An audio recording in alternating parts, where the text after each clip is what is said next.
à tous et bienvenue pour ce troisième épisode de Midnight Cowboys, émission consacrée au cinéma américain. Je suis accompagné encore, une fois de mon acolyte Axel. Bonjour Axel, de la rédaction de C'est quoi le cinéma? J'espère que tu vas bien.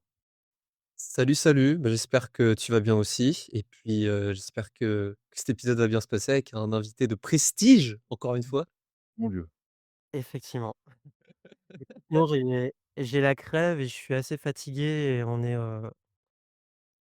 au petit bonheur la chance le matin, donc on espère que ça va bien se passer. Mais effectivement, nous avons un invité, de prestige puisque c'est, le rédacteur chef de notre rédaction et désormais aussi, rédacteur sur le site On se fait un ciné.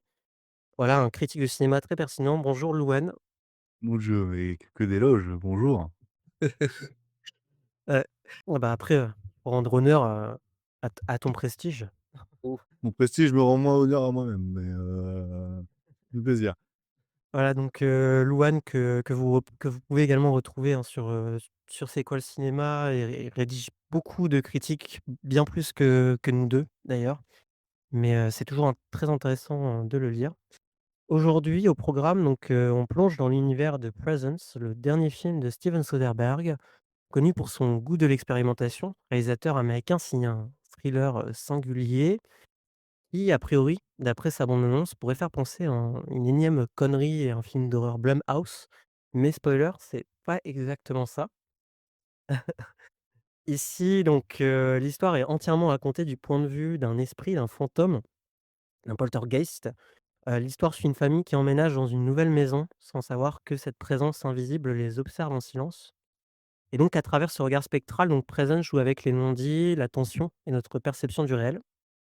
Alors il s'agit d'un concept intrigant qui, pour le coup, je pense s'inscrit, très bien dans la filmographie de Soderbergh, qui a fait quelques films assez dérangeants, mais surtout dernièrement un film, d'horreur, qui était Unsane, donc c'était, en français c'était Paranoia.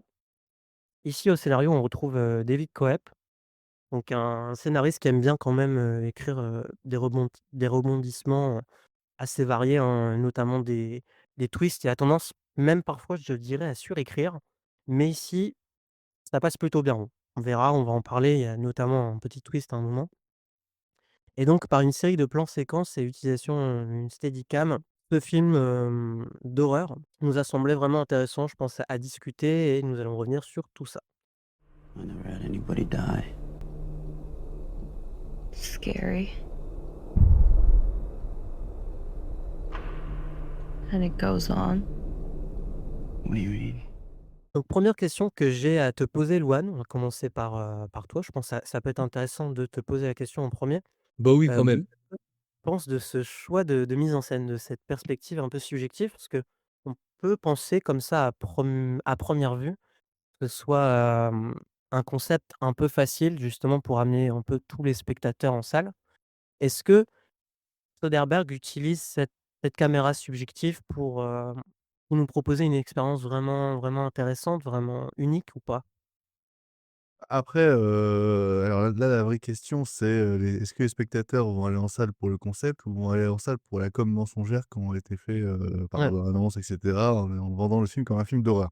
Ça, c'est voilà, c'est toute une question marketing qui, je j'ai pas envie trop d'en parler parce qu'en même temps, je la comprends aussi un petit peu, parce que comment vendre un film de Soderbergh aujourd'hui, au cinéma, distribué dans plus de 150 salles. C'est un peu plus compliqué. Mais, moi ce qui m'intéresse justement avec Soderbergh, c'est que le mec, ça fait, plusieurs années, que le mec expérimente. Bon et après, il expérimente depuis le début de sa carrière avec justement sa palme d'or sur Pour Sex, Mensonges et Vidéo, film érotique où on voit rien d'érotique, mais c'est juste la parole qui va commencer à exciter le spectateur et ses personnages.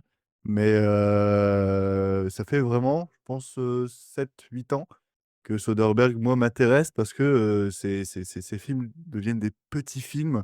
Bon, hormis des No Sudden Move avec Benicio del Toro qui sont sortis directement sur des grosses plateformes, mais qui restent des petits films pour ces plateformes qui préfèrent vendre des séries commerciales, avec des acteurs jeunes et cetera, un peu sulfureuses. Mais, tu parlais de Paranoia. Paranoia, c'était pareil, c'était un film à concept en mode on a choisi de tourner uniquement à l'iPhone. Truc assez fou parce que c'est sorti en 2018. Et c'est un des premiers films vraiment, à gros budget par un grand réalisateur qui expérimente justement la technique de filmer avec un petit téléphone et pour en faire un film, assez, assez passionnant dans cette question de, rapprocher au plus près, en fait, des personnages et justement de l'intimité et d'utiliser l'iPhone pour questionner l'intimité d'un personnage qui se sent un peu observé, qui se sent pas, agréable et qui est très paranoïaque. C'était un move judicieux.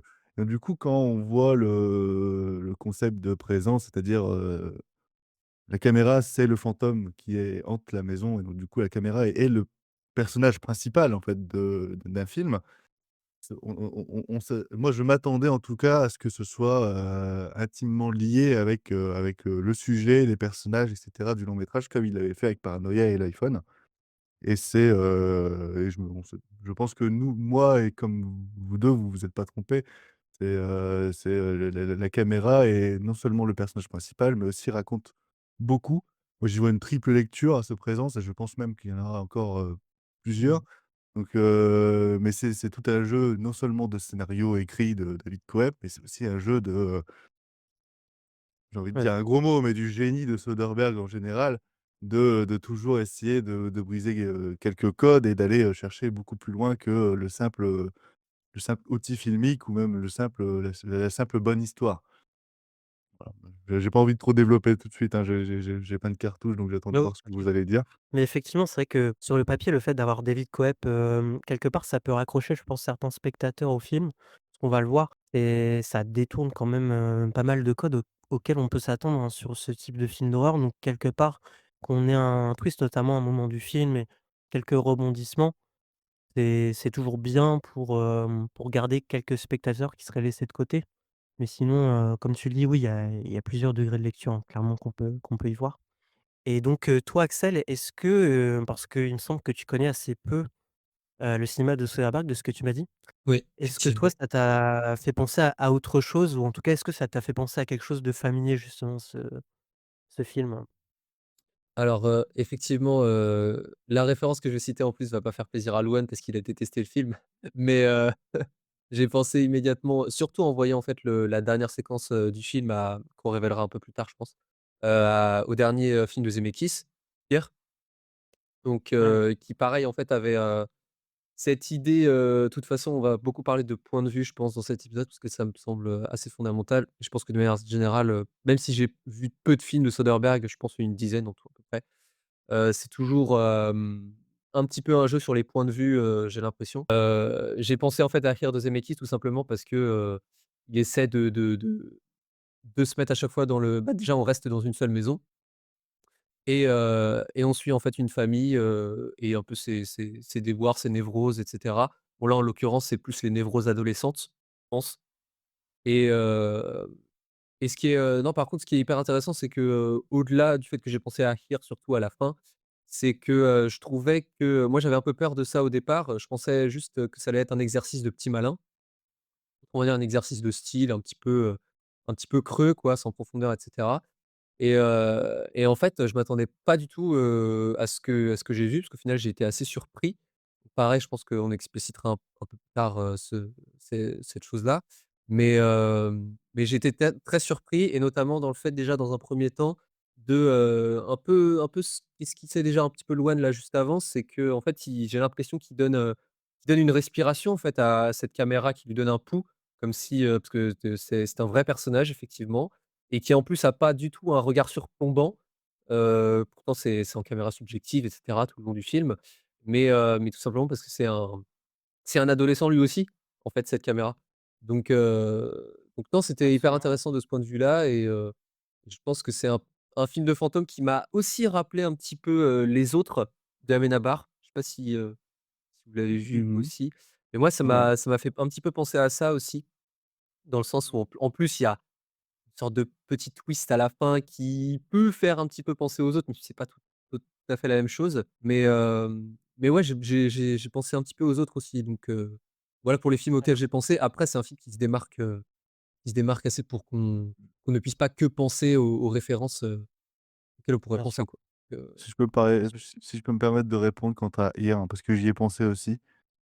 Par rapport à Here, en fait, bon, Axe a dit que justement je n'aimais pas le film et que ça allait pas me faire plaisir. En fait, il y a une grosse différence pour moi entre Here et Présence qui, quand bien même il y a une grosse différence, se rapproche vraiment sur tous les points par rapport au film de Zemeckis. Parce que c'est 2 films qui traitent justement de la famille américaine. Le problème que j'ai avec Here, c'est que c'est un film qui sort, voilà, en 2024 et qui va, décortiquer la famille américaine à travers des décennies en regardant vers le passé, mais sans jamais interroger le présent.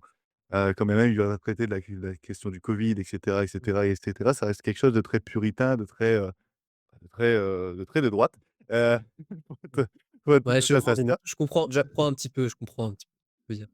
Là où Présence et je sais pas si on peut spoiler dans ton émission, Will. Ah si, si, vas-y, hein, Ah pas de si, souci, si. hein. Là où Présence, en fait, elle a malice, en fait, d'interroger le présent, mais le présent dans le sens le plus, strict du terme. C'est-à-dire que le fantôme qu'on voit pendant tout le film divaguer et cetera, on sait que c'est un fantôme qui, au départ et ça, on le voit dès la première scène, va commencer à courir dans toute la maison, découvrir les endroits, découvrir les pièces et en même temps regarder par la fenêtre et là, une nouvelle famille arrive, il va commencer à s'écarter, l'image va s'accélérer et à un moment, la porte s'ouvre, le fantôme s'arrête, il est statique, il ne sait plus ce qui se passe et à partir de ce moment-là, le présent s'installe, la famille rentre et on se pose la question toujours de si le fantôme, c'est nous, spectateurs, qui hantons la maison depuis longtemps, ou si le fantôme, c'est, l'esprit que pense, être la fille, qui est une de ses meilleures amies qui s'est fait assassiner par un mec ou je sais plus quoi, il y a Ouais. quelques, mois de cela. Et en fait, il s'avère que pendant tout le film, on n'y pense plus, des fois on y revient, on n'y pense plus, mais sauf que le film, comme tu dis, s'arrête sur une dernière séquence, un dernier, chant contre chant, un chant contre chant qui n'existe pas vraiment parce qu'il y a pas de montage, mais c'est entre, la caméra elle-même et le miroir et on voit en fait que c'est le fils, donc le frère de la famille, le fils de la famille qui, va décéder au fur et à mesure de l'histoire, un peu avant, en protégeant sa sœur. Pareil, on va revenir dessus parce que c'est un mécanisme de la famille américaine. C'est le fils qui est mort quelques minutes plus tôt, en fait, qui hantait déjà la maison avant sa mort et ça joue justement sur le fait que, bah, Soderbergh n'essaye pas de regarder le passé, mais essaye de toujours d'interroger le présent. La famille américaine, qu'est-ce que c'est aujourd'hui sous l'ère de l'image, sous l'ère, Trump même, par moment. Enfin, c'est ce qui me passionne, en fait, dans le préant, c'est qu'on voit que Soderbergh, il s'interroge beaucoup sur, son pays, sur même le cinéma, parce que la caméra, fait partie intégrante du film et là où Zemeckis se contente juste de dire: «Ouais, c'est les Américains, les Indiens et on est amoureux et puis, regardez mon Forrest Gump». Oh le bâtard, c'est pas possible. Ah ouais, il a raison, hein, il a raison. Ouais, ouais, non mais je comprends, non mais après Voilà moi pour moi la j'ai différence entre les 2. ouais, ouais. Mmh. Moi j'avoue que Moi je pense je te contre-argument pardon Will, mais ah juste, vas-y. je te contre-argumenterai pas trop parce que j'ai fait un article dessus et j'ai pas envie de revenir point par point dessus de ce que j'ai écrit. Du coup, mais je comprends tes craintes. De toute façon, on en avait déjà parlé un peu donc Non, mais de toute façon, sur ce point précis, je pense que Louane a raison. Les 2 films n'ont pas du tout le même regard sur le temps, sur la réalité américaine et cetera. Moi, j'avoue, c'est un peu ce que je disais à Axel en off, ça m'a finalement un peu rappelé des thématiques un peu Stephen Kingiennes, j'ai envie de dire. C'est-à-dire, aller s'intéresser aussi finalement aux dérives comportementales des Américains, y compris des jeunes aujourd'hui. Interroger, justement finalement les limites, heu, de ces jeunes-là en fait, hein. C'est-à-dire à quel point ces jeunes-là peuvent se transcender, peuvent jusqu'à aller détruire les autres. Ça, c'est des thèmes qui sont très présents, par exemple dans Christine, dans Carrie et cetera et comme tu dis Louane, oui, c'est un film qui s'interroge avant tout sur son présent, ça c'est évident. À la limite, Alors si on veut comparer le film à d'autres films, pour essayer de clore un peu cette boucle-là, ça ouais, se rapprocherait plus de Elephant de Gus Van Sant ou de Enter the Void de Gaspar Noé. C'est-à-dire, c'est vraiment des trucs qui sont très linéaires, qui vont se suivre, quand même. Là, il y a des petits espacements de temps, mais ça va pas aller plus loin que la simple semaine ou la simple 2 semaines.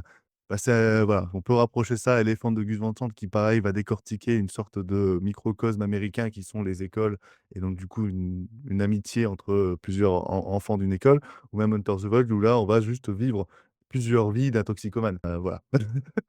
Je pense que c'est les 2 films les plus proches de ce que veut faire, Soderbergh avec pareil les mouvements caméra qui s'y rapprochent, le plus. Ouais, tout à fait, tout à fait. Et donc, alors le 1er thème, en tout cas, moi, la 1re, réflexion qui m'est venue, devant ce film, c'est justement, le point de vue, en fait. C'est-à-dire, ce fantôme, ce spectre, qu'est-ce que c'est exactement? Est-ce que c'est véritablement une présence fantomatique, c'est-à-dire ce qui ne relève pas du réel, qui n'a pas de vie? Ou au contraire, est-ce que, finalement c'est, quelque chose qui nous raccroche à ce qui est de plus humain? C'est-à-dire, des émotions comme nous on les connaît? Parce que la lecture que j'en fais moi de ce film, c'est justement à quel point en fait ce qu'on nous montre, c'est-à-dire cette famille qui est disloquée, donc on a un père en fait qui est en dépression, une mère qui a fraudé au travail et voilà, on a une fille qui est clairement traumatisée et enfin un fils qui lui est avide d'en avoir toujours plus, hein. Donc en fait, c'est un sportif de haut niveau, enfin, c'est un sportif qui veut justement, devenir un sportif de haut niveau. Est-ce que finalement ce fantôme-là, il ne cherche tout simplement pas à éveiller quelque chose, de vrai, en fait, quelque chose de vivant? Parce que pendant tout le film, moi j'avais eu enfin j'ai eu l'impression plutôt de voir, des images mortes, c'est-à-dire quelque chose qui ne vit pas, une maison qui ne vit pas et où quelque part cette présence-là, par ces mouvements, qui sont assez frénétiques et on y reviendra, mais il y a des images un peu tremblotantes aussi quand justement ce point de vue donc et nous aussi, hein, finalement, parce qu'on est remis à la place du fantôme, on essaye d'aller justement un peu secouer, les personnes en question. Finalement, moi, j'ai eu l'impression qu'il y avait de plus vivant dans ce film, c'était justement ce point de vue fantomatique.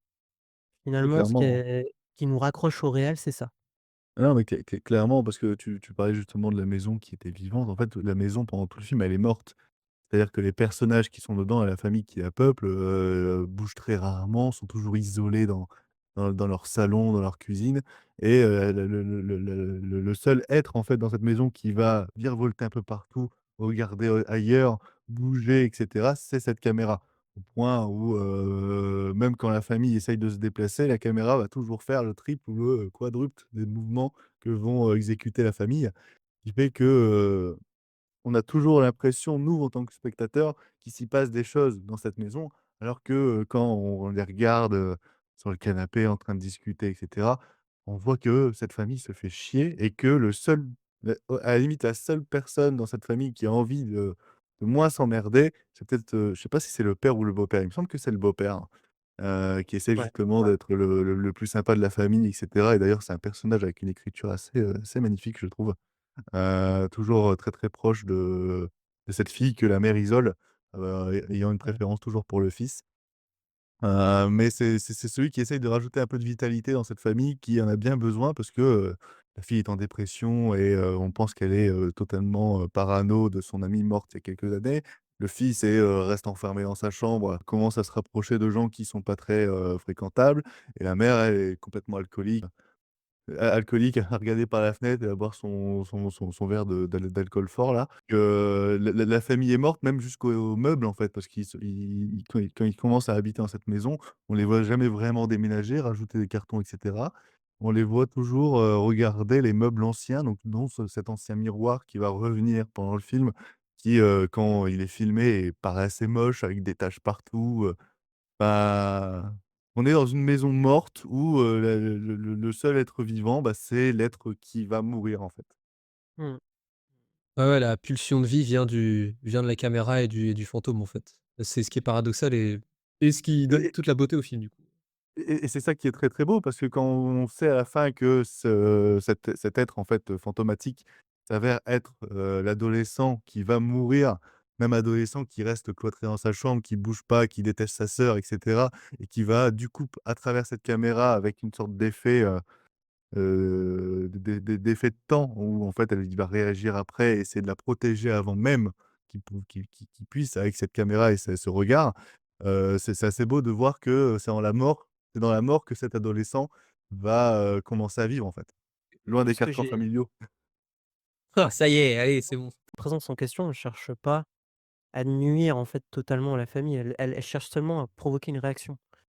C'est-à-dire c'est-à-dire que, la mise en scène cherche à justement comme je disais, juste avant, on cherche à aller dans les retranchements des personnages, qui en soi vivent en secret. C'est-à-dire que si on n'avait pas ce point de vue omniscient-là, finalement, on n'en saurait rien de leurs particularités, entre guillemets de leur caractère tel qu'il est, en fait, de façon brute. C'est-à-dire qu'il y a énormément de scènes où quelque part on a le privilège, en même temps, c'est une forme de souffrance de voir les personnages s'exprimer véritablement alors que quand ils sont tous réunis dans la même pièce, notamment, je pense par exemple aux scènes de repas et de dîner, bah, c'est tout un aspect un peu artificiel qui s'anime à l'écran. C'est-à-dire qu'on a l'impression soit que la famille peut tenir debout parce que tout le monde est réuni dans le même plan, alors qu'en soi tout le monde est fracturé, de l'intérieur. Donc c'est vrai que j'ai juste déjà sur le principe, moi j'aime bien cette idée, que la présence est finalement pleine de compassion.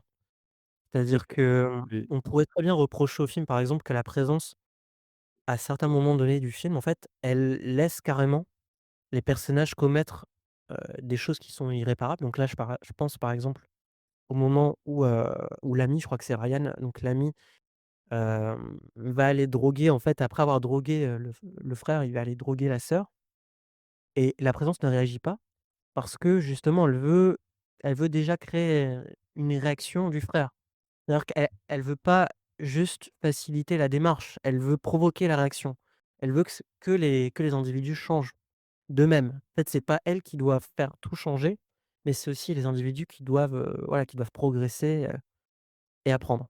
on peut voir ça d'une autre manière, hein. On peut voir, parce que, voilà, le frère va être drogué, donc va être complètement assoupi dans son canapé. L'ami, qui est aussi le petit copain, hein, de la sœur, pareil, petit copain en cachette parce que la famille n'est pas au courant, le frère non plus et cetera, va, commencer à vouloir, faire l'amour avec la sœur, sauf que la sœur, elle est en plein doute, elle sait pas et cetera et va commencer à la droguer pour ensuite l'agresser et la violer et on peut aussi voir, en fait, dans ce geste de caméra où il va laisser faire et à un moment réveiller justement le frère pour lui dire: «Écoute, te réveille, c'est le moment de protéger sa sœur et de mourir après». Parce que justement, si on part du principe que la caméra, c'est lui, c'est aussi un appel de la mort. C'est un appel de: «Vas-y, sacrifie-toi pour ta sœur et après, Ouais. décède quoi».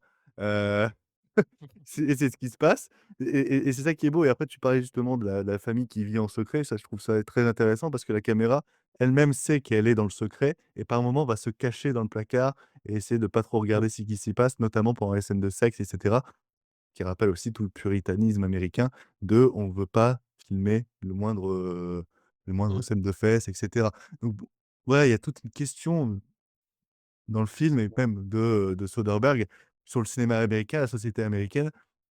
Moi, c'est un film que je trouve passionnant et je m'emmène un peu les pinceaux donc vas-y Axel, je sais pas si tu as quelque chose à dire par rapport à ça? Si, non, mais je suis complètement d'accord avec vous et même, moi pour approfondir un peu ce truc-là, c'est que en fait, la caméra, c'est une présence, c'est un fantôme, mais c'est mine de rien un fantôme, adolescent. En fait, c'est un adolescent et ce qui fait que, en fait, quand on parle de pulsion de vie qui encore une fois, vu que c'est paradoxal et c'est contradictoire, mais c'est ça qui est passionnant, que la pulsion de vie vient de la mort. C'est que, en général, un adolescent, c'est aussi ce paradoxe-là. C'est-à-dire que ça j'ai l'impression que l'adolescent, de manière générale, je pense que ça a envie de ça a en même temps envie d'avoir une pulsion de vie, de vivre, comme jamais quoi et en même temps, tu sens qu'il y a un désir, presque suicidaire, et notamment avec les personnages là, genre les personnages d'adolescents qui comme vous l'avez très bien dit, qui globalement qui se font chier quoi, et qui, ils savent à peine, quoi faire de leur vie et j'ai l'impression que c'est un peu, que le rapport à la caméra se met totalement au diapason de ça et que enfin est encore plus explicité et radicalement expliqué avec cette, cette fin justement, fin enfin, peut-être pré-fin parce que c'est pas tout à fait la fin, mais ce que tu as expliqué, quand il réveille, quand la présence réveille, le fils et que enfin le frère et qui lui dit: «Oui, bah, effectivement pour devoir sauver, ta sœur, il va falloir mourir». Donc c'est un peu, c'est en même temps c'est ça qui est passionnant, c'est que c'est en même temps, On peut avoir l'impression que c'est assez pessimiste comme vision de l'adolescence, mais je pense qu'il y a pas que ça et qu'effectivement il y a un désir, une pulsion de vie qui est aussi là, qui se mêle un peu, au désir de mort. Enfin, je sais pas, que c'est ça se mélange un peu dans ma tête aussi, mais je pense qu'il y a ces 2 émotions-là, ces 2 contradictions-là. C'est ce qui est très beau, je trouve, qui se matérialise parfaitement à l'écran en termes de mise en scène, quoi. Donc non, je suis totalement d'accord avec vous. Et mais comme tu dis, ce côté adolescent de la caméra se ressent même dans sa façon de bouger. C'est-à-dire qu'on a tous ce truc de l'adolescent qui va courir un peu partout dans la Tout à maison, fait, ouais. descendre descendre des escaliers par la rampe en glissant et cetera et c'est exactement ce que fait, la caméra. On n'est pas face à une préhence photomatique qui va passer à travers les portes, qui va, passer à travers la table, et cetera et passer entre la matière. Mais non, on est face à une préhence fantomatique qui va marcher comme un humain. C'est-à-dire qu'on est, face à une caméra qui, à des moments, bah, on sent que, c'est quelqu'un qui tient une caméra et qui est en train de marcher. Parce que ça va de elle va légèrement dandeliner vers la gauche, la droite en marchant ou par moments, bah, juste, passer par-dessus la rampe des escaliers pour aller sur l'autre côté. Bon ça c'est un peu l'inside mais co Soderbergh s'est exprimé sur ça, a dit qu'il s'était pété, certaines côtes en voulant cadrer son film. Tu m'étonnes, même dans la façon dont la caméra, en fait, bouge, en fait, elle ne bouge pas vraiment comme un fantôme, mais plus comme un humain qui est invisible, en fait. Et pareil, on peut, c'est une présence qui, et ça, je l'ai un peu dit au début, mais c'est vrai que ça vaut le coup de le rementionner, qui est connue, en fait, de certains personnages, parce qu'il y aura beaucoup de regards caméra envers cette présence pour, qui va en même temps nous mettre dans un sentiment de, même nous spectateurs dans la salle de cinéma, on est observés. Limite les personnages quand ils nous regardent, c'est toujours à des moments, bien précis. Je sais qu'il y en a un juste qui précède une scène de fesses de la sœur. Il y en a un, de la médium par exemple qui va je sais plus ce qu'elle dit à ce moment-là, mais c'est une interrogation qui est visée pour le père, mais qui est, directement dite face caméra, la présence aussi. Enfin, i i cette caméra existe au sein même du film et n'est pas un fantôme qui va commencer à faire n'importe quoi et à passer entre les murs et c'est ça qui aussi qui renforce ce sentiment de vraie présence, mais de pas qui n'est pas menaçante, en fait. C'est-à-dire Oui, qu'on oui, on c'est sait Mmh. que les personnages peuvent la voir et en même temps, elle essaye quand même de se cacher quand bien même elle sait qu'on ne la voit pas. ouais, c'est ça. Ça, c'est il y a même Ouais. un il y a un côté en fait, quand tu dis elle peut pas, comment dire? Elle peut pas passer à travers les tables, à travers les murs, à travers je sais quoi. C'est parce que c'est aussi une vraie, c'est ça pourrait être, presque une vraie personne qui essaie de se cacher en fait à la vue de et qui après il y a presque un regard naïf en plus. C'est ça qui est beau, c'est que comme je le disais, au début, c'est qu'il y a jamais de regard surplombant alors que pourtant avec un dispositif, je trouve, avec une caméra subjective, qui essaie de regarder une famille de l'intérieur comme ça, je trouve que ça pourrait tomber encore une fois dans l'exercice de style un peu Matu Vu, mais jamais, je trouve que c'est jamais le cas, quoi. Donc, non, c'est Mmh. tout à Typiquement fait la raison. petite souris qui n'a rien à foutre là. Ouais. On est la petite souris et Oui, c'est ça, c'est on est exactement ça. Bah, puis du coup, ça questionne, vraiment notre place en tant que spectateur devant ces images-là parce qu'en fait, on est tellement habitué aussi même, sur les films d'horreur modernes à voir des scènes un peu choquantes que, quand on est remis à finalement une horreur qui est tout à fait banale et contemporaine. C'est-à-dire, là, en l'occurrence, le plus grand drame du film, hein, c'est, le viol. Donc le viol parce qu'on imagine quand même qu'avant de tuer les 2 autres filles, le type en question a dû les violer. Ben, ça nous perturbe aussi, en fait, en tant que spectateur, parce qu'on voit quand même rarement ça dans les films d'horreur modernes. Enfin, en tout cas, voilà, dans une ère où il y a eu tellement de productions horrifiques, sur la base de jumpscares et cetera.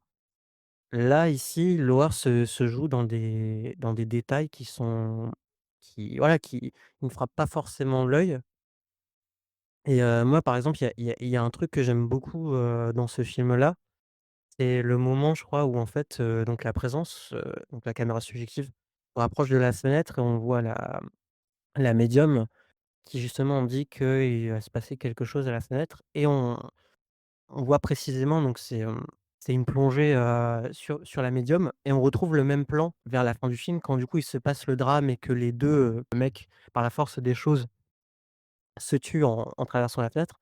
On a ce même plan et je trouve que ça questionne vraiment l'impact des images. C'est-à-dire, heu, qu'est-ce que ça fait finalement de représenter ça au cinéma? Est-ce qu'on est encore habitué aussi, à voir ça? C'est-à-dire que plus que les humains parce que d'ailleurs on revient pas énormément je trouve sur les conséquences du drame, final, sur les individus. Plus que les humains, est-ce que finalement celui qui est le plus choqué et celui qui est le plus bouleversé dans l'histoire, ce serait pas la présence elle-même? Ah si, si, C'est-à-dire nous, clairement. tu vois? Mais c'est un peu ce que tu disais, la famille vit dans le secret et ce qui est passionnant, c'est que la caméra nous interroge sur ce regard-là parce que, il y aurait dans la scène de viol, il y a la scène de viol, donc les 2 personnages et nous et sans la présence sans cette présence qui a de la vitalité, de la vie et qui va réveiller le frère, en fait, cette scène-là aurait pu rester qu'un secret entre les personnages et nous, spectateurs. Et c'est ça qui pose aussi le truc, c'est qu'on est témoin d'une scène, que la présence ne peut pas rien faire de plus qu'hormis se réveiller Ouais, c'est elle-même filmé comme et si on après était sa témoin, propre ouais, mort c'est vrai. et heu et être là sans pouvoir rien faire et les conséquences de ça sont pas très, développées par la suite parce qu'il reste quoi? À peine 2 3 minutes de film et un dernier champ contre et justement ce face à face avec le miroir où on nous révèle en fait, en quelque sorte l'identité de cette présence et bah, s'il y a pas beaucoup de conséquences, c'est juste que, en fait, on se rend compte que quand bien même le frère a sacrifié sa vie pour sauver sa sœur et que sa sœur maintenant étant, en semi-sécurité, quand bien même il y aura, je pense, tout le traumatisme de tout ça par la suite, bah, que ça reste un secret en fait.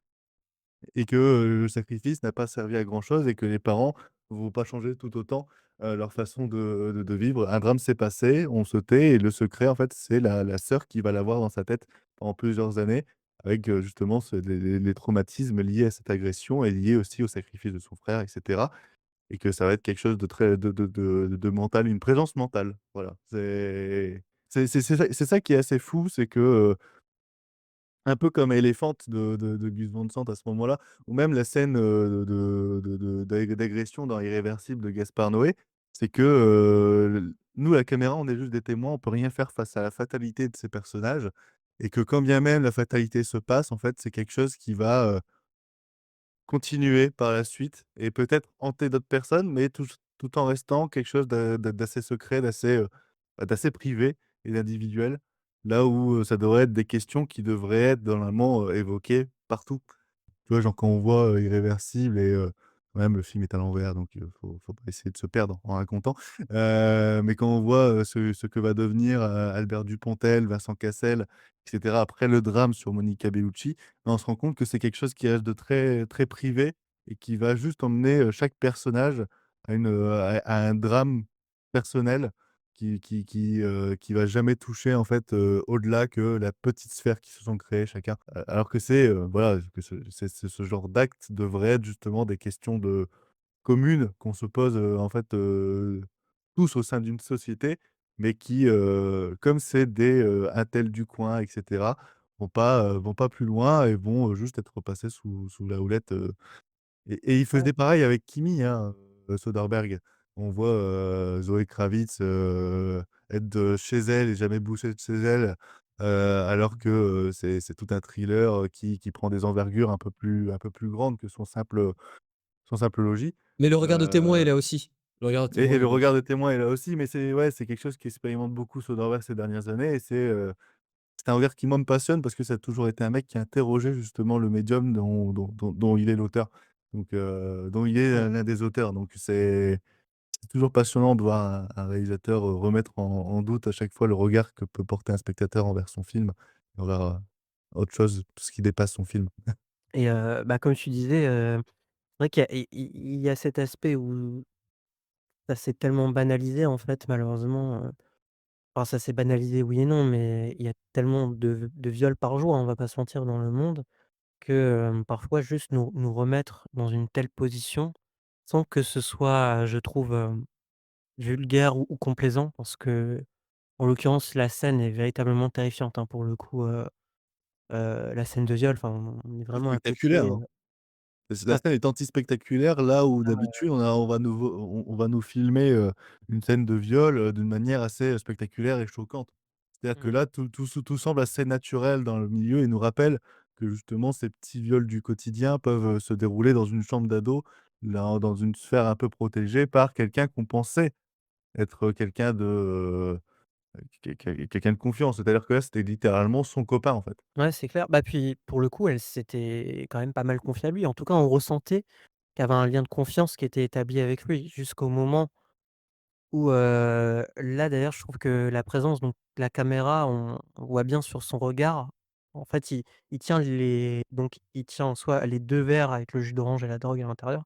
En fait, lui ne comprend plus, à ce moment-là pourquoi est-ce qu'elle lui fait plus confiance et cetera et là, on voit bien sur son visage que enfin, on voit pour la première fois dans le film son vrai visage, en tout cas, qui lui est affiché devant elle, mais elle continue de croire en lui. Je veux dire, elle le remet jamais vraiment en question, Après sur le point de vue, de son humanité, quoi. ouais, ouais, je suis d'accord avec toi. Après, il y a un autre moment dans le film où on le voit déjà essayer, de foutre des médocs, dans le jus d'orange, si je dis pas de bêtises. Oui, oui, c'est ça. Mmh. Donc, je suis d'accord avec toi. Après, juste au niveau de ce personnage-là, qui est un probablement le pire salopard de 2025 pour l'instant, le truc c'est que, je m'attendais un petit peu à ce que ça soit, à ce que ça soit fait comme ça. C'est-à-dire que moi, au bout de 30-40 minutes, je le sentais pas ce personnage-là. Mais, mais oui, effectivement, on voit par contre sa première, son «vrai visage» entre guillemets comme tu dis, à la toute fin en fait, quand il se rend compte de ce qu'il est en train de faire et de la réaction, de sa copine. Non, mais en soi, de toute façon, le personnage paraît, très vite, suspect et c'est d'ailleurs ce qu'on pourrait reprocher au film, c'est qu'il y a un côté, ce que diront certains, c'est que c'est un peu programmatique. C'est-à-dire que ce twist avec ce personnage-là, finalement, c'est un accessoire du scénario, qui justifie un petit peu plein de scènes du film, notamment, par exemple, quand on le voit se diriger, vers le réfrigérateur pour aller chercher du jus d'orange et faire passer la drogue dans son verre. Mais, finalement, moi, je trouve ça dresse un parallèle intéressant aussi sur le point de vue parce que ce personnage-là, il est idolâtré, en fait, par le frère, dont je n'ai plus le nom, mais en tout cas le frère en question, il le voit comme la personne la plus populaire du lycée et à mon avis, lui non plus, il ne se dou enfin, c'est même sûr, il ne se doute absolument pas qu'il est aussi, abject que ça. Mais donc en fait, c'est vraiment des points de vue qui ne s'observent finalement tellement pas entre eux que, que justement donc ce scénario peut continuer, à rouler et c'est triste parce que la présence en question donc nous on observe absolument tout, mais à aucun moment donné du film on a vraiment l'impression qu'il y a un seul personnage qui comprenne l'autre, hein et à un moment donné, Louane, tu le disais par rapport au personnage du père qui entretient une relation, c'est vrai, franchement très émouvante avec la fille. Mais même cette relation-là, moi, j'ai l'impression que finalement, elle s'exerce, mais dans un cadre, assez indéfini. C'est-à-dire que même si ça apporte un petit peu d'espoir au récit, ça reste quand même quelques moments comme ça qui sont parsemés dans le récit. Mais malgré tout, le père, voilà, lui, il est rongé par la dépression et il peut pas suffire tout seul, en fait, à sa fille. C'est ça que je trouve, assez émouvant, c'est que cette présence-là, elle est là aussi parce que, faut apporter, ouais, un peu plus de force justement à ces personnages-là et elle entretient un lien beaucoup plus rapproché d'ailleurs avec la fille, même avec le père. On se rapproche bien plus de ces 2 personnages-là parce qu'elle capte aussi justement toute leur bienveillance au fond, malgré leur traumatisme et leurs problèmes, respectifs. Même sur les choix d'aller se rapprocher des personnages, moi je trouve qu'il y a vraiment une connotation forte derrière. Ça, on le ressent dans la mise en scène aussi que, la famille manque de liens et que les liens sont assez superficiels quand bien même ils interagissent ensemble parce que la caméra va sans cesse, en plan séquence passer de l'un à l'autre et changer de pièce quand bien même ils sont en pleine discussion. C'est-à-dire que moi Oui. il y a une scène où le beau-père parle avec sa belle-fille, beau-père qu'on sent qui essaye de trouver sa place en fait au sein de cette famille quand même ça fait longtemps qu'il est là. Et ils vont parler ensemble, la caméra va bouger, va aller voir, justement le frère qui est dans la pièce d'à côté, l'observer 2-3 minutes, revenir, descendre, voir la mère dans le canapé en train de boire et puis remonter et on va continuer la conversation, alors qu'on aura manqué tout un bout et la caméra en s'exerçant et en bougeant comme ça dans toute la maison, on sent que, c'est les liens qui n'arrivent pas à se créer dans cette famille et que la caméra essaye de tous les tirer pour que dans un même plan, en fait, on voit toute la famille bien unie et cetera, alors que pas du tout, en fait. On parlait, aussi donc de la force des images et cetera, mais à la manière un petit peu finalement de M. Night Shyamalan, parce que je vois aussi dans ce film, c'est toute une réflexion donc sur le poids des images, mais aussi justement par les habitudes un peu générationnelles, donc de notre époque, on va pas se mentir, de notre génération à nous, qui concernent notamment les réseaux sociaux, les téléphones, les nouvelles technologies. Là, je pensais à M. Night Shyamalan parce que c'est quand même quelque chose qu'il utilise souvent, je trouve, comme élément, graphique. Je pense par exemple à Glass, mais même sur beaucoup, de ses films. C'est la manière de communiquer par ces nouvelles technologies qui, justement, pousse à ne plus communiquer. C'est-à-dire, quelque chose une forme d'incommunicabilité, et ici, ça se retrouve donc déjà d'une part parce que, à un moment donné du film, en fait, on apprend que le frère, il s'amuse à aller harceler en fait, une fille, de son lycée par ce moyen de technologie-là, mais même, dans la chambre de la sœur en question, on a, il me semble, un plan aussi sur un téléphone et cetera. On a même en fait la musique qu'on peut imaginer, hein, qui est en fait, projetée donc sur une baffle, donc sur un système audio un peu contemporain et ce regard sur les nouvelles technologies, parce qu'on parlait du rapport au présent et du passé, moi je trouve ça très bien. En fait, je trouve ça très bien que ce soit aussi présent dans le récit, en tout cas qu'on perçoive graphiquement parlant, parce que ça permet comme ça d'accentuer justement le rapport au présent. C'est vrai que Loane, tu disais que ça a rien à voir avec hier, mais aussi pour ça. C'est-à-dire qu'il y a quand même des références contemporaines qui sont assez flagrantes. Même sur le choix de la musique, à un moment donné, Ryan, il va faire un commentaire au frère, par exemple, il va lui dire que le morceau qui est choisi, «Ah mais mec, ça date déjà en fait, c'est déjà démodé ce que tu as mis». Bah Et donc il y a ce souci d'aller se conformer, y compris je trouve dans les manières générationnelles qui revient beaucoup dans le film. c'est vrai que quand on regarde Présence, quand même la maison n'a pas trop de vie, comparé à Here, ça sent pas la naphtaline, quoi. OK, du coup, j'ai un non, non, mais par contre, j'aimerais appuyer sur ce point-là et ce qui me semble intéressant au moins avec Soderbergh et en particulier ce film-là, mais aussi sur ses autres films, mine de rien. Surtout parce que moi je pensais à Kimi aussi, où, ce système de, comment dire? De point de vue, de manière de communiquer, bah, Kimi, ça parlait déjà de ça aussi, hein. Je veux dire, le personnage, il souffrait, d'agoraphobie, si je dis pas de bêtises et il y avait déjà ce truc-là, on filmait, vraiment de ce point de vue-là, c'est peut-être, un des seuls cinéastes hollywoodiens, à l'heure, comme dirait Serge Lanet. Il y a ce truc de filmer toujours avec les nouvelles technologies et y compris avec les téléphones, en fait. C'est tout bête, mais il y en a peu, je trouve, qui le font aujourd'hui et Soderbergh, il se coltine ce truc-là et à un moment donné, pour filmer le présent aujourd'hui, on est tellement dans une ère où les images se multiplient, sur de multiples écrans, on est envahi d'écrans et cetera, mais en termes d'images, peut-être qu'on les comprend de moins en moins et ce cinéaste essaie de les comprendre, du moins je trouve que c'est un des seuls à le faire, et sur Présence, c'est aussi le cas et ce petit détail, comme tu citais, le personnage qui dit, «Ah non, mais ta musique, elle est vieillotte là, c'est quoi ce truc, pourquoi tu écoutes ça?»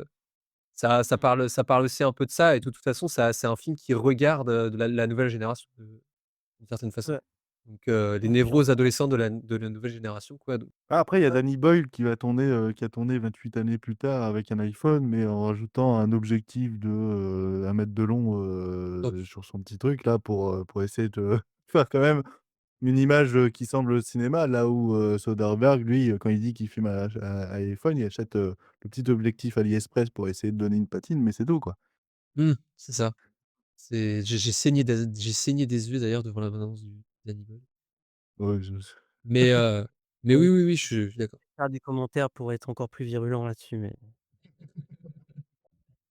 et justement, cette mise en scène elle-même, en fait, moi, je la trouve passionnante aussi parce que donc on l'a évoqué, hein, il y a un côté un peu, axé, on va dire, sur la compassion. C'est-à-dire que cette entité spectrale, finalement, on s'en rend compte plus le récit progresse, mais donc elle est assez bienveillante. Enfin, elle-même, bi en soi, elle est bienveillante par rapport à ces personnages dans la mesure où elle cherche à en dégager quelque chose d'authentique et de véritable chez eux. Mais tout à la fois, en fait, on a parfois cette impression, de surveillance, en fait. C'est-à-dire qu'on on contrôle aussi un petit peu l'espace parce que contrairement aux personnages, on a cette capacité à aller se mouvoir, absolument partout, même si, comme, Louane, tu l'avais rappelé, il y a quelques moments où on se cache. Mais malgré tout, bah, étant donné que, entre guillemets, «on est invisible», ah, on a la mainmise sur ce qu'il se passe et ce rapport, en fait, à la fois surveillance donc justement, Axel, tu évoquais, Kimi, c'est très présent dans Kimi, mais même, par exemple, dans Paranoia qu'on évoquait un peu plus tôt et c'est assez présent dans son cinéma-là. Ben, moi, je trouve ça passionnant, en fait, qu'à la fois, il y ait cette impression de surveillance, mais en même temps, que ce soit pas une surveillance néfaste, mais au contraire, hein, qui soit positif pour les personnages. Et alors, est-ce que cet élément-là, est-ce qu'on peut l'interpréter comme un élément horrifique en tant que tel? Ça, c'est vraiment une question que je me pose parce que, Ouais. j'imagine ça peut perturber beaucoup de personnes, mais finalement, moi, je pense que c'est quand même avant tout utilisé, plutôt, dramatiquement, en fait. C'est-à-dire qu'on cherche à aller, percer les détails au plus près des personnages, davantage que pour créer justement du mouvement. Parce que si on regarde sur l'intégralité du film, il y a vraiment très, très peu de scènes, donc finalement il y a un côté un peu psychique, où la présence va faire bouger les choses. Finalement, elle fait pas grand-chose, hein. Bah, C'est moi je comment dire? Je suis d'accord et pas d'accord, mais je dirais plus que je te rejoins pas trop sur ce truc-là, parce que moi j'avoue que j'ai pas du tout ressenti ce côté surveillance, ouais, en fait, parce que comme je le On disais, est plus témoin, en fait. oui, c'est plus témoin, parce que côté OK, surveillance, ça voudrait dire qu'il y aurait un regard surplombant, alors que je trouve ouais, pas que ça soit le cas forcément, parce qu'encore une fois, c'est plus, un côté naïf et au contraire un complètement impuissant, en fait. Donc Mais même OK, avec la surveillance, tu as un contrôle sur ce que tu vois, là où en fait le côté, de la présence, en fait, des fois, laisse place au hors-champ et même plusieurs fois où comme, je disais, il va passer d'une discussion, la couper en plein milieu pour passer à autre chose et cetera et on revient sur la discussion. C'est-à-dire qu'il y a eu, voilà, des choses qui ont été dites en hors champ et des choses qui se passent en hors champ. C'est-à-dire que quand on sait qu'on est avec la sœur dans la chambre en train de voir ce qu'elle fait, on sait également que le frère est avec, l'ami, dans sa mmh, chambre et on ne sait pas ce qu'ils font et nous, on aimerait justement aller regarder et surveiller ce qui se passe là-bas. Mais sauf que la caméra, elle, nous dit: «Non, non, toi, tu vas rester sur cette pièce-là et tu vas rien savoir sur ce qui se passe de l'autre côté» et donc c'est pour ça, l'aspect surveillance, je suis pas pareil, je suis pas très d'accord. Je pense juste qu'on est ouais, témoin mais muselé. C'est-à-dire que mmh, on ouais, je vois. on doit être Ouais, témoin de la scène et on peut pas mmh, passer, autre part. Parce que moi, j'aurais été juste en termes de surveillance, j'aurais préféré directement aller réveiller le frère pendant qu'il y avait la scène, par exemple, d'agression. Mais ouais, non, non, non, on doit rester là, on peut pas bouger. mmh. Non, mais après, en soi, le côté surveillance dont je parlais justement, c'était un petit peu pour empiéter sur le fait que, voilà, c'est moins le cas. En fait, on aurait pu justement s'attendre à ce que ce soit davantage le cas que ça, mais c'est vrai que, en fait, le fantôme, c'est un observateur passif et il est incapable d'influer, hein, finalement sur le cours des choses. Enfin si, il finit par influer, mais voilà, il le fait pas quand même constamment donc Non, mais par donc contre, je dans suis ce dans je dans suis dans pas dans dans cette mouvance et ce rapport à l'image, on pourrait même dire que Présence pourrait être un film TikTok. C'est-à-dire que, mmh, quand on va sur TikTok et cetera, on se rend compte en fait que les gens, quand justement ils filment des gens dans la rue et tout comme ça, vont se concentrer sur ce qui leur paraissent en fait intéressant, au travers d'une rue, au travers d'un parc et cetera, pour essayer de s'en moquer, pour essayer d'en créer de l'image et pour essayer de créer justement une sorte de choses à commenter. Là où en fait on se rend compte que dans un parc, quand bien même il y a quelqu'un qui s'est cassé la gueule ou qu'il y a quelqu'un qui a fait un propos raciste sur un banc qu'on va filmer et cetera, et bah, on se rend compte aussi qu'il y a 2 petits vieux qui sont en train de passer leur meilleure vie à se promener de l'autre côté et cetera. et c'est un peu ça, en fait, présence, c'est on va, filmer qui pour la caméra, ce qui pour cette présence semble intéressant en fait à regarder et à nous, justement ce qu'on est en train de faire commenter. Alors que certainement, il y a une discussion entre le beau-père et la mère qui se passe dans la cuisine au même moment où nous on est dans la chambre, qui pourrait en fait nous, en tant que spectateurs, être plus intéressant en fait à regarder. Tu voudrais dire qu'il humanise, TikTok? Non mais Bah, je en vrai limite oui, c'est juste qu'il y a juste pas Pascal Pro et d'autres youtubeurs à la con qui sont là pour commenter ce qui se passe. Mais, non, mais Mmh. c'est un peu ça parce qu'en plus, c'est un regard TikTok, mais à la fin qui arrête d'être TikTok, en fait. oui, oui Ouais, et c'est ça. et qui nous remet nous, en fait, à la place d'un humain qui, est d'un point de vue, en fait, d'une Oui, oui, personne. c'est ça. Donc pour finir sur ce film, en fait, j'aimerais évoquer une dernière fois, même si, on a déjà parlé un petit peu. Il y a la notion de contrôle qui revient beaucoup dans ce film, qui est notamment souvent évoquée par, le personnage de Ryan justement, qui dit que lui, il veut prendre le contrôle sur les autres.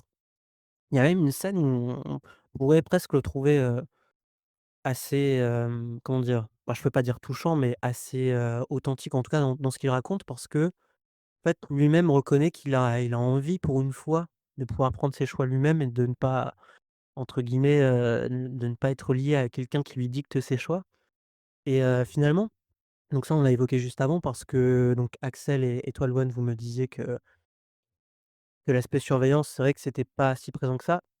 Vous avez raison même et donc le point de vue, donc cette caméra subjective, quelque part, il y a une forme de lâcher prise dans la mesure où on se balade dans la maison mais voilà, on s'arrête sur des pièces, de temps à autre, on part dans une autre direction.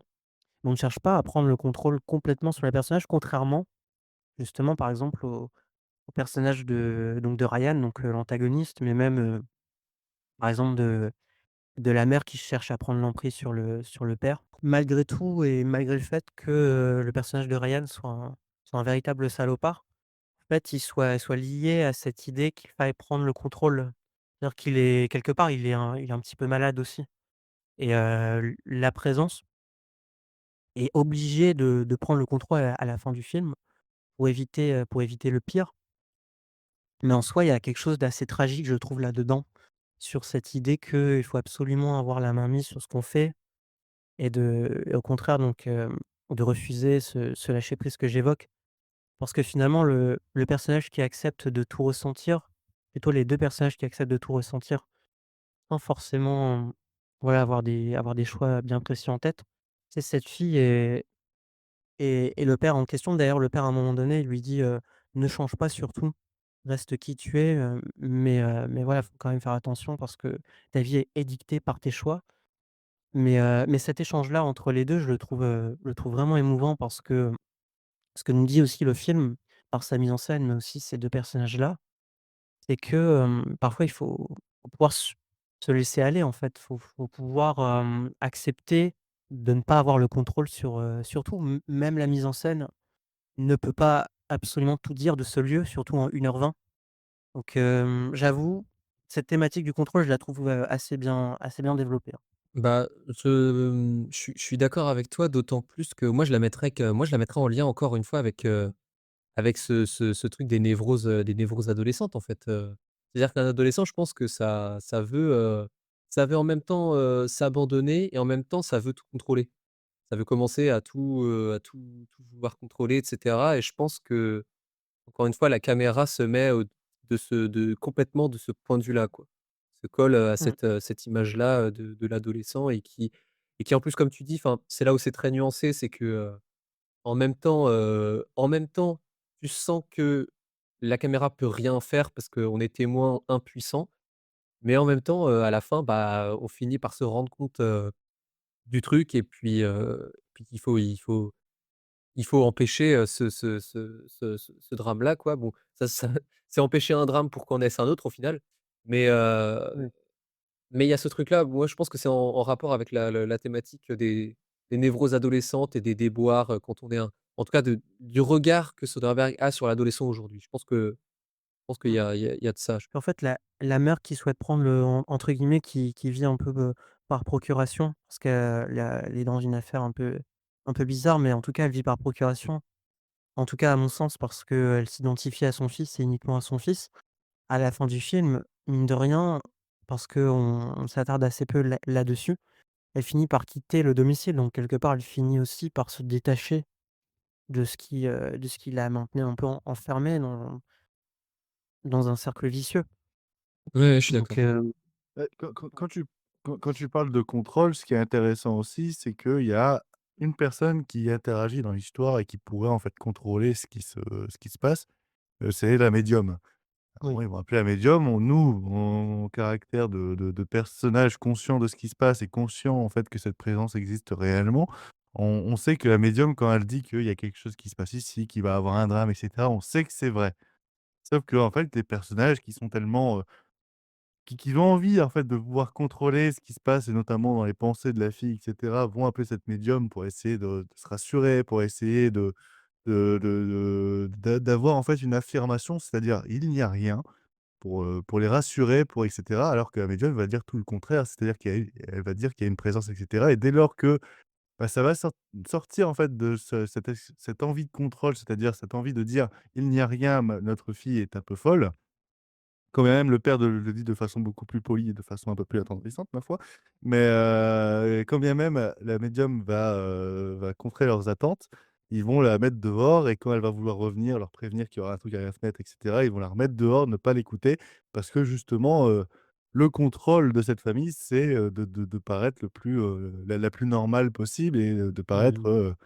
donc c'est, pareil, c'est très intéressant aussi cette notion de contrôle et cette ma c'est Ouais. ça suit en fait justement nous aussi le contrôle du regard de spectateur, le contrôle de ces adolescents, le contrôle de la vie privée. Pour moi, c'est vraiment un film et je pense que j'en terminerai là-dessus qui, pour rejoindre un peu tout ce qui s'est dit, durant cette conversation, commente en fait le présent, mais en même temps est un film qui, je pense qu'on va pas oublier de sitôt, nous qui avons apprécié le long métrage bien évidemment, mais qu'on va pas, oublier de sitôt parce que c'est je pense un film qui dans, une dizaine, vingtaine d'années va en fait être un témoin de notre monde aujourd'hui et de ce qu'on pourrait, en fait regarder nous aujourd'hui en 2025. Je pense pas que le film aura cet impact-là sur, la vie en 2040-2045 tellement les choses évoluent, si rapidement, mais sera au moins le témoin, en fait, d'une époque de notre vie humaine. Ouais, Mmh. ouais, Ouais, c'est mais ça fera office, je pense, de capsule temporelle sur, 2025, mmh, ouais, ouais, ça c'est Mais sûr. mais mais tout comme, Soderbergh a commencé avec Sexe, mensonges et vidéos, qui était le témoin d'une époque, où la liberté sexuelle et cetera commençait à s'atténuer et où, en fait, bah, il nous crée un film érotique où, on ne voit absolument rien d'érotique hormis, en fait, ce qui est dit entre les personnages. le ressenti sur les sextapes. Oui, Ouais, ouais, c'est exactement. ça. Mais c'est pareil, ça commentait justement cette époque-là où le sexe commence à devenir tabou, où la liberté sexuelle commence à s'éteindre sous la pluralité, la je j'ai pas les mots, le Le puritanisme américain. puritanisme, ouais. Et où lui, il commence à nous faire un film comme ça, où en fait, qui va complètement, plaire en fait aux puritains parce qu'on ne voit pas un seul bout de sein, un seul bout d'engin sexuel et cetera, mais où en fait, tout le sexe passe par la voix, par des mots, par la poésie, par le jeu des acteurs, par le ton de la voix et en fait où on ressent en fait tout ce qui, pourrait faire l'objet d'images érotiques, mais, au travers la voix, la pensée et juste la réflexion et pareil, c'était un très beau témoignage de cette époque-là qui, si on le voit aujourd'hui, avec le regard d'aujourd'hui, nous paraît assez vieillot, comme la petite VHS cradingue qu'on peut trouver chez papy mamie. Mais en fait, non, je pense que Soderbergh, c'est vraiment un cinéaste qui regarde notre temps et même quand on pense à Magic Mike, d'Annie Dance, qui est loin d'être, son meilleur film, il parle de quelque chose par rapport à la célébrité et par rapport aussi à l'image du corps féminin, on peut mettre des guillemets «vieillissant» de, Salma Hayek, parce que c'est vraiment pas le cas. Mais pareil, c'est le témoin d'un certain point du show business, quand bien même le film, voilà, c'est loin d'être, le plus intéressant de Soderbergh. Un bon Soderbergh, c'est un film qui commente, son monde et qui tente quelque chose, qui fait que qui a une filmographie, tout à fait respectable et où chaque film, tente quelque chose et tente de poser un regard sur quelque chose qui questionne, en fait, l'humain. Mmh. C'est très bien dit. Pour faire un dernier parallèle parce que j'aime bien défendre ce film que j'apprécie, pas mal aussi. Si on parle de commentaires justement sur l'actualité, enfin pas sur l'actualité, mais sur la réalité, d'époque. Moi, je pense forcément aussi à Contagion à l'époque, qui est sorti en 2011, il me semble et pareil, hein, qui mine de rien résonnait beaucoup avec son présent, et forcément avec la grippe, H1N1 même, je crois qu'elle était revenue en 2008-2009, mais même plus tard avec, bah, forcément ce qu'on a vécu avec le Covid. Donc ça reste de la même manière, tu vois, un film, extrêmement intéressant sur les conséquences qu'une telle, épidémie puisse avoir sur nous, même sur les instances politiques, décisionnelles et cetera. Ouais, c'est vrai et moi, je suis d'abord, pour finir, je suis d'accord sur Soderbergh, malgré que moi, j'ai vu beaucoup moins de films que vous, de lui. Mais par contre, il y a ce truc qui est toujours intéressant, c'est qu'au moins, il se coltine, encore une fois, de filmer avec les outils du présent et en plus, toujours dans des genres qui sont, et du coup, ce qui fait que c'est jamais, trop théorique ou trop comment dire? C'est pas des films à thèse, quoi. Tu peux les regarder, Mmh mh. simplement comme ça pour leur histoire, et en même temps Mmh. derrière, c'est forcément, pour un il y a toujours quelque chose en plus, quoi, à manger. Enfin, disons que c'est pas, Ouais, ça reste des c'est films, appréciable. ouais, c'est ça, et puis ça reste assez modeste, quoi. C'est pas, on n'est pas du tout dans de la, bah, par exemple pour Présence là, c'est clair que ça a été mal vendu, mais on n'est pas du tout dans de la elevated horror ou je sais pas quoi là, tu sais? Cette mouvance un peu, qui m'agace un peu moi de temps en temps. Bref, voilà. Très bien. Et ben, je pense que c'est le moment, de conclure. On vous conseille de voir ce film, Présence de Steven Soderbergh pour toutes les raisons évoquées. Bon, je pense qu'il restera encore à l'affiche, alors je sais pas toi Louane, ce que tu en penses, mais il devrait encore être, à l'affiche pendant au moins 3 semaines, non? Un truc Non, comme un peu ça? moins. Un peu moins? Ouais. Oui, je pense que c'est typiquement le genre de film qui reste, 3 semaines dans les grands multiplex et que les cinémas indépendants vont récupérer, quelques petites séances, par-ci Ouais. par-là. Moi, en tout cas, c'est un film que j'aimerais bien faire, de mon côté en ciné-club, dans mon cinéma, Ah, ce serait bien. pour précéder le prochain film de Soderbergh qui sort dans 2 mois avec, Fassbinder, enfin, Fassbender. C'est vrai qu'il a un Fassbinder, taux de du coup, productivité ce mec quand par contre, même. c'est abusé, hein, Soderbergh. Mais, bah, celui-là, il a tourné en 11 jours, donc facile de tourner un gros blockbuster, d'espionnage avec, Fassbender et Cate Blanchett derrière. Hein, mais en tout cas, ouais, c'est un film que moi j'aimerais bien faire découvrir à mon public parce que nous, voilà, c'est distribué par du Lac Cinéma, donc c'est une petite, société de distribution en plus d'être un réseau de cinéma, qui était un peu en panade, ces derniers mois à cause d'affaires avec UGC, ma foi. Petit film qui, je pense, va être récupéré par-ci par-là pour des séances un peu spéciales ou des petites ressorties en retard par des cinémas municipaux. Enfin, n'hésitez pas à le regarder, que ce soit au cinéma ou même en achetant plus tard le DVD Blu-ray, vous le regretterez pas. Surtout si on a, Bien. un making of où Soderbergh commence à faire du skate, dans une maison, j'ai hâte de voir ça, moi. On peut te remercier Louane franchement d'avoir participé à cette conversation, cet épisode, Ouais. j'ai trouvé, nos échanges vraiment instructifs et très intéressants de mon côté. Je vous en prie. Pareil Bah, de mon c'était côté, merci beaucoup Louane et merci, de t'être levé aussitôt. Oh, j'ai l'habitude avec le boulot en ce moment, donc Ouais, t'inquiète ouais, pas. ouais. Merci à vous de m'avoir, convié à cet échange. On se retrouve pour un prochain épisode, probablement sur un film un peu plus ancien. Même si Oui, mais un même si genre, le film un genre typiquement américain. Voilà, j'en dirai pas plus. Le western. Oh! Comme par hasard! un pré-shot qui est, pertinent. Allez, à plus tout le monde. Salut.